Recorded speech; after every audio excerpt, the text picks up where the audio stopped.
हमारे साथ रुकने कौमी असम्बली उमैर नियाज़ी साहब मौजूद हैं। इस वक्त जो मादनियात के बिल के हवाले से मुख्तलिफ सोशल मीडिया पर तहफ़्फ़ुज़ात किए जा रहे हैं कि खैबर पख्तूनख्वा जो सूबाई हुकूमत भी कोई मादनियात का बिल मंजूर करने जा रही है और उस पर PTI वर्कर ही तहफ़्फ़ुज़ात का इज़हार कर रहे हैं। देखिए, मादनियात का बिल ज़रूर टेबल हुआ है, मगर बात यह है कि ना ये कोई फेडरल गवर्नमेंट की तरफ से आया हुआ बिल है। मगर बात यह है कि क्योंकि KPK के रिसोर्सेज है, मादनियात को KPK की हुकूमत के नहीं है। बात है जो भी कोई फ़ैसला होगा इसमें इमरान खान की इनपुट के बाद होगा, और जहाँ तक मेरी इत्तला है नेक्स्ट वीक में अली अमीन खान साहब से मिलेंगे और इस बिल पे पूरा उन्हें ब्रीफ करेंगे, उसी के बाद इस पे कुछ होगा। तो ये भी कहा जा रहा है कि काबीना से जो मंजूरी हुई है, नहीं, काबीना से कोई मंजूरी अभी हुई नहीं है। बात है ये सारी हवाई बातें हैं। देखिए, हम किस तरह से सोच सकते हैं कि जो इमरान खान के सिपाही हैं वो सूबे के इस्तिकाक को मजरू करेंगे।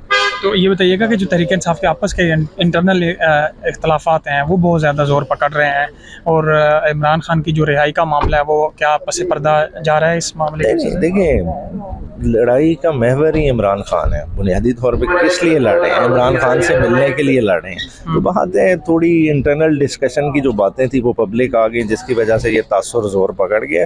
बाकी देखिए, इमरान खान की जहाँ ज़ात है, जहाँ इमरान खान की डायरेक्शन है, उस पर तहरीक इंसाफ एक है। आपसी थोड़ी बहुत ही ये मौसीकी चलती रहती है। आखिरी बता दें कि इस्टेब्लिशमेंट से कहा जा रहा है कि कुछ जो मामला तय, और आज़म सवाद साहब कह रहे हैं मैंने बात कर रही है, बुध वाले दिन एक अहम शख्सियत से मिलना है। तो ये कोई है इस तरह की खबरें, कहा जा रहा है तहरीक इंसाफ मज़ामती सियासतनी मफाहमती करेगी?